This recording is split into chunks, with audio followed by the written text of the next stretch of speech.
Chatham police didn't know part of the incident had been recorded, but they discovered the surveillance camera on a later visit to the house.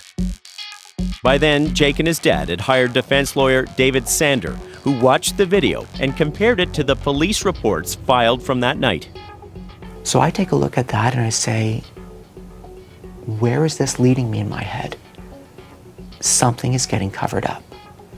Something is happening here that is trying to make it difficult for anybody to believe what this young black man says. If the state obtained the report from the internal police investigation, one officer admitted he was wrong in his recall of Jake's arrest, while the other conceded the circumstances seemed incorrect when viewed against the video. Still, the investigation concluded the complaints against the officers were unsubstantiated, but they were reprimanded for neglect of duty for filing incomplete reports. However, the video did exonerate Jake. Once the Crown watched it, the charges of assault and resisting arrest were dropped.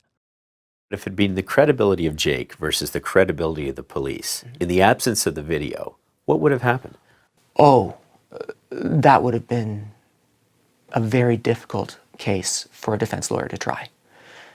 To put up 17-year-old black kid, 16-year-old blonde girlfriend coming home from a party against 1, 2, 3, 4, 5 officers, all of whom have no motive to lie.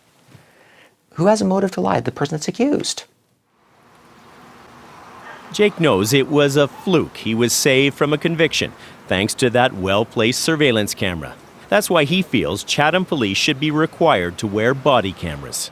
To Toronto now, where an area police officer is suspended after video surfaced online showing a youth being hit and pushed by police. Now, this has prompted a response from the mayor of Oakville, Ontario. With that, let's bring in Natalie Clatta. She has more on the story for us. So, Natalie, let's begin here with the police altercation at the heart of the story. What exactly happened here? Well, Michael, we can tell you that this is a video that was posted on social media. We don't know who shot it or when it was shot. We're still trying to figure that out. And a warning, before we show this video, some people may find it disturbing, but take a look. This is what was posted on social media. It is a video that shows several officers approaching a young man outside a plaza in Oakville. This is about 40 minutes southwest of Toronto. Then one officer appears to push and hit the young man. He threw a bag at him as well, while the other officers appear to just sort of stand there watching. Now, this morning, the police tell me that the officer involved here has been suspended. That happened last night.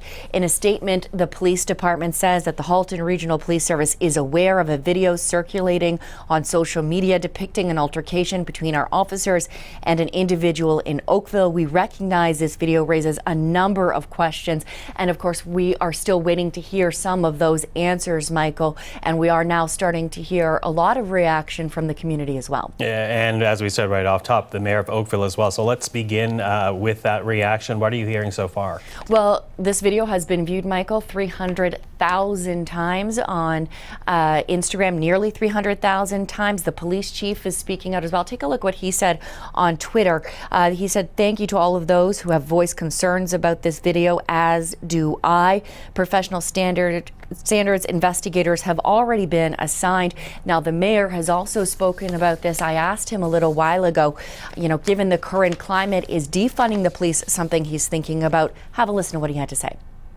This is an unfortunate incident, but unless you believe in instantaneous reaction and sort of a mob response to things, I think you have to wait and get the rest of the story. Other thing that the mayor said that's very important is that he has for a number of years and continues to divert money both to social housing and social programs, and quote, "It is difficult to know how to respond to people who want you to do something you've already been doing." But he says, of course, more needs to be done and improvements need to continue to be made. So that is a little bit about what we're hearing, Michael. Okay, Natalie, thank you. You're welcome.